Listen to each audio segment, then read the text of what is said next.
الصلاة والسلام عليك يا رسول الله. الصلاة والسلام عليك يا حبيب الله.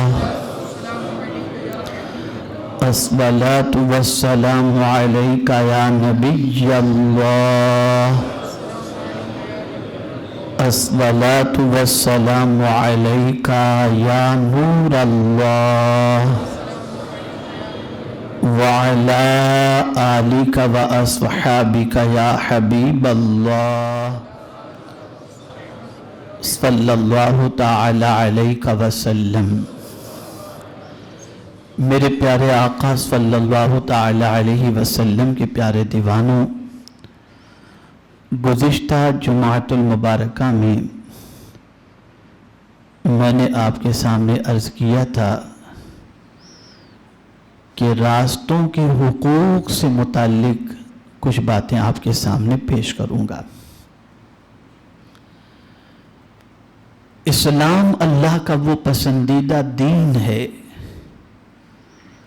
جس نے زندگی کے ہر شعبے میں انسان کی رہنمائی فرمائی. صرف ایسا نہیں کہ گھر میں کیسے رہنا چاہیے، رشتہ داروں سے کیسے رہنا چاہیے، پڑوسیوں سے کیسے رہنا چاہیے، صرف یہی نہیں بتایا بلکہ راستے کا حق بھی اسلام نے ہمیں بتایا.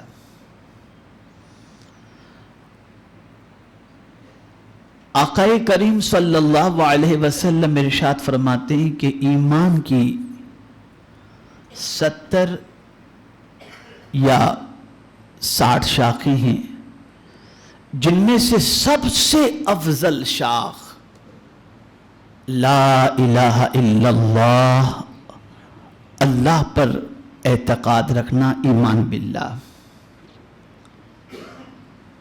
اور سب سے ادنا شاخ ایمان کی، اسے ذہن میں رکھیے گا، سب سے ادنا شاخ آقا کریم صلی اللہ علیہ وسلم فرماتے ہیں راستے سے کسی تکلیف دہ چیز کا ہٹانا یہ ایمان کی ادنا شاخوں میں سے ایک شاخ ہے. آپ راستے میں چل رہے ہیں، کوئی پتھر پڑا ہے، آپ ہٹا دیجئے. آپ نے ہٹا دیا، گویا آپ نے اپنے ایمان کا اظہار کر دیا کہ آپ مومن ہیں. کیلے کا چھلکا پڑا ہے، کوئی آئے گا دوسرا ہٹا دے گا، تو آپ کا ایمان کمزور ہے. آپ نے ہٹا دیا، آپ کے ایمان کا اظہار آپ نے کر دیا کہ آپ مومن ہیں.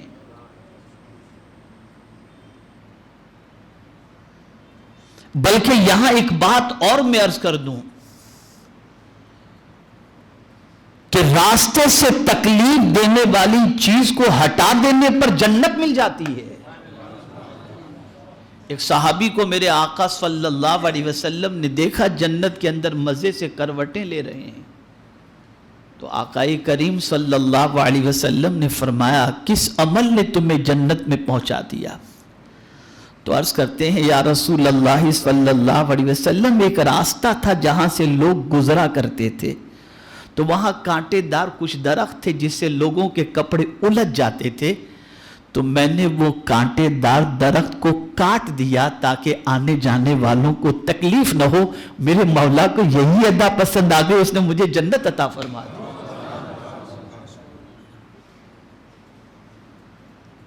یہ معمولی عمل نہیں ہے راستے سے تکلیف دہ چیز کو ہٹانا.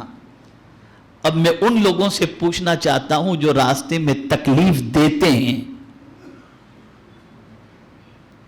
کہیں بھی بائک کھڑی کر دی، کوئی پرواہ نہیں گاڑی نکلے گی کہ نہیں نکلے گی، ایمبولنس نکلے گی کہ نہیں نکلے گی، کسی کو تکلیف ہوگی یا نہیں، کوئی پرواہ نہیں، بس جہاں جگہ ملی کھڑی کر دیا اپنے اعتبار سے. اور اس عمل کو اگر کوئی یہ سمجھتا ہو کہ بہت بہادری والا عمل ہے، نہیں، یہ ایمان کی کمزوری کی علامت ہے. مومن کبھی کوئی تکلیف دینے والا کام کرتا ہی نہیں ہے. بہت سارے مسلمان کہتے ہیں مولانا اتنی کھڑی ہے، اس میں ایک میری کھڑی رہے گی تو کیا فرق پڑ جائے گا؟ پتہ یہ چلا کہ دوسرے غلط کریں تو آپ بھی کر کے اپنے ایمان کو خراب کر رہے ہو۔ اگر ایک بھی سنور جائے تو ہو سکتا ہے اس کو دیکھ کر دوسرے سنور جائے۔ میں دیکھتا ہوں بائک پر ہیں، فون پہ بات کر رہے ہیں، کھڑے ہیں، پیچھے سے آدمی ہارن مار رہا ہے، چلنے والے کوئی پرواہ نہیں، کوئی پرواہ نہیں۔ جب ہم یہ اسلام بتا رہے ہیں دنیا کے سامنے تو دنیا یہ اسلام قبول کرنے کے لیے تیار نہیں۔ جب وہ اسلام بتاتے تھے کہ راستے سے تکلیف دہ چیزوں کو ہٹا دیا کرتے تھے تو لوگ اسلام قبول کرنے کے لیے تیار ہو جاتے تھے۔ یہودی ایک راستے سے گزرے، دیکھا پتھر پڑا ہوا تھا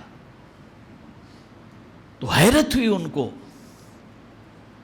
کہ یہاں پتھر پڑا ہوا ہے۔ مسلم علاقے سے گزرے، کسی علاقے سے گزرے، دیکھا پتھر پڑا ہوا ہے تو حیرت ہوئی۔ کسی نے کہا آپ کو حیرت کیوں ہو رہی؟ تو انہوں نے کہا لگتا ہے کوئی مسلمان یہاں سے نہیں گزرا، اس لیے کہ مسلمان گزرتا تو پہلے اس پتھر کو ہٹا دیتا، اس لیے کہ اس کے نبی کی یہ تعلیم ہے، یہ ہماری پہچان تھی، ہماری آئیڈینٹی تھی۔ میں زیادہ دور کی بات نہیں کرتا، ایک گلی چھوڑ لیجئے آپ، یہ اپنی گلی، اس کے بعد والی گلی، ذرا دیکھیے بائک کتنی سلیقے سے کھڑی ہوتی ہے، اور اس گلی کے اندر آپ دیکھ لیجئے کہیں بھی کھڑی ہیں، کوئی بھی کھڑا ہے کہیں بھی، بائک پر کھڑے ہیں، بائک پر بیٹھے ہوئے، بھائی دے دینا، وہ دے دینا۔ ارے تم دیکھو پیچھے والوں کو کتنی تکلیف ہو رہی، اور اگر اس کو تم بہادری سمجھتے ہو تم اپنے دامن کے اندر گناہ کا ذخیرہ جمع کر رہے ہو۔ ہر بندہ اس کی نوٹس لے اور ہر بندہ اس کے سلسلے میں محتاط ہو جائے۔ اب ایک حدیث شریف سناتا ہوں، میں بہت لمبا سفر کر کے ڈائریکٹ یہیں پر پہنچا، ایک حدیث شریف سناتا ہوں، اور یہ بخاری شریف کی حدیث ہے۔ حضرت ابو سعید خدری رضی اللہ تعالیٰ عنہ سے روایت ہے کہ آقا کریم صلی اللہ علیہ وسلم نے ارشاد فرمایا، ابو سعید راستے میں بیٹھنے سے بچو۔ تو عرض کرنے لگے یا رسول اللہ صلی اللہ تعالی علیہ وسلم، راستے میں مجلس کے بغیر ہمارے لیے کوئی چارہ نہیں۔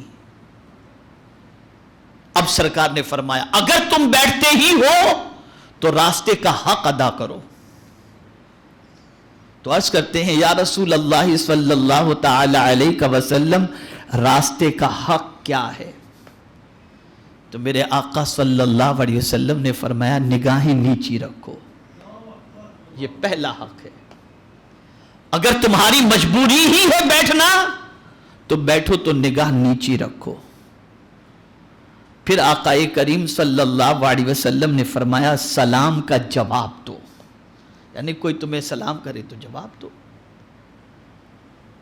تیسرا حق راستے کا آقا کریم صلی اللہ علیہ وسلم نے یہ فرمایا کوئی تکلیف دہ چیز ہو تو اسے ہٹا دو۔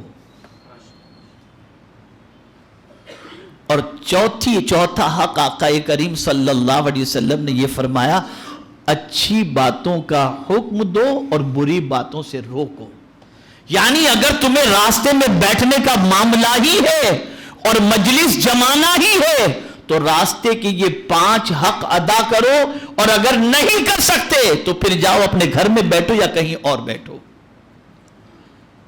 آج راستے میں بیٹھ کر کوئی نگاہیں نیچی کرتا ہے؟ کیا کوئی راستے میں بیٹھ کر تکلیف دہ چیز کو سائیڈ میں کرتا ہے؟ کیا کوئی راستے میں بیٹھ کر کے سلام کا جواب دیتا ہے؟ اور کیا کوئی راستے میں بیٹھ کر اچھی باتوں کا حکم دیتا ہے، بری باتوں سے روکتا ہے؟ یہ سارے کام تو ہوتے نہیں، راستے کا حق ادا نہیں ہو رہا۔ تو اب اگر کوئی یہ سوچے کہ کہاں یہ سب کرنا اور کہاں اس کا حق ادا کرنا، میں دیکھتا ہوں اپنے محلے میں منڈلیاں جمی ہوتی ہیں، کرسیاں لگا کر کے لوگ بیٹھے ہوتے ہیں، گپ شپ کرتے ہوتے ہیں، انہیں یہ نہیں معلوم کہ راستے کا حق کیا ہے۔ آپ بیٹھے ہوئے ہیں ایسی جگہ جہاں پر لوگ آمد و رفت کر رہے ہیں، کوئی کسی پر غلط نگاہ اٹھا کر دیکھ رہا ہے، اٹھو کیا کر رہے ہو تم؟ یہ راستے کا حق ہے، روکو اسے۔ کسی کمزور کو کوئی دھکا دے رہا ہے، روکو اسے، اور خود اپنی نگاہوں کو نیچی رکھو، اس لیے کہ راستے میں صرف مرد ہی نہیں چلتے بلکہ عورتیں اور خواتین بھی چلا کرتی ہیں، اور اگر کوئی شخص کسی عورت کو نگاہ اٹھا کر کے دیکھ لے جو غیر محرم ہے، نگاہ اٹھا کر پہلی نگاہ پڑ گئی تو سرکار فرماتے ہیں اس پر معافی ہے، پھر دوبارہ قصدن اس نے نگاہ اٹھا کر اسے دیکھا، اس کی آنکھ میں جہنم کی آگ کی سلاخیں ڈالی جائیں گی۔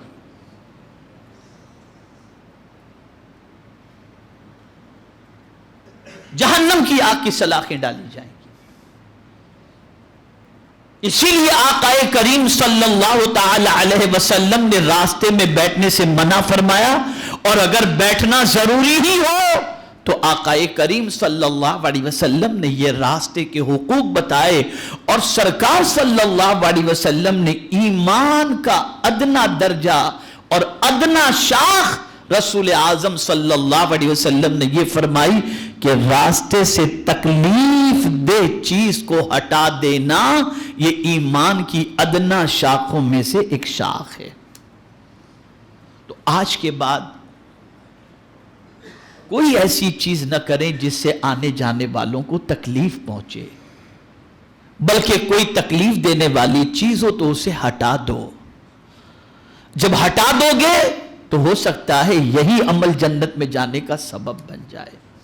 تو میرے پیارے آقا صلی اللہ تعالی علیہ وسلم کے پیارے دیوانوں، ایمان کی شاخوں میں سے یہ شاخ ہے، ادنا شاخ ہے کہ راستے سے تکلیف دہ چیزوں کو ہٹا دینا۔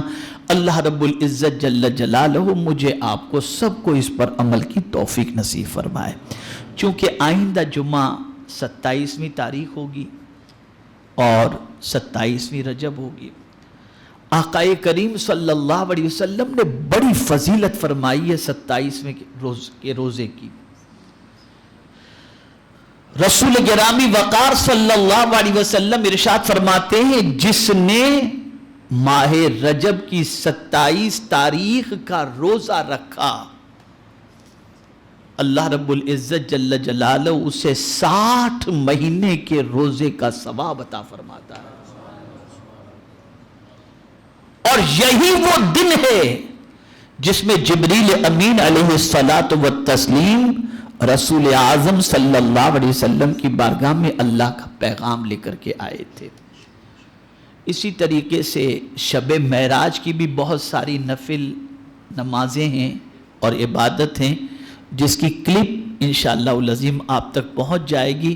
بہت فضیلت ہے، لیلۃ الرغائب کے اندر اس کو شمار کیا گیا ہے، اور اس کے بارے میں فرمایا گیا ہے بہت گناہ کر چکے، اب کچھ دامن پہ لگے ہوئے گناہوں کے دھبوں کو مٹاؤ اور اللہ عز و جل کی بندگی کرو۔ ایک آخری میرا درد میں آپ کے حوالے کرتا ہوں۔ جب مسجدیں بند ہو گئی تھیں تو آدمی ادھر ادھر سے سورس لگا کر مسجد میں گھسنے کی کوشش کرتا تھا، لیکن ہم دیکھ رہے ہیں کہ مسجدیں کھلنے کے بعد وہی پرانے نمازی، نیا کوئی خاص بڑا نہیں ہے، نئے نمازیوں میں کوئی اضافہ نہیں ہوا الا ماشاءاللہ۔ خدا کے بندو، مولا نے کرم فرما کر اپنے گھر کے دروازے کھول دیے، آ جاؤ اس کے اندر، آیا کرو اس کے اندر، اس کو آباد کرو، اس لیے کہ جب تم اسے آباد کرو گے تو مولا تمہارے گھر کو آباد کر دے گا، تم اس کے گھر کو آباد کرو، تو آنے کی کوشش کرو،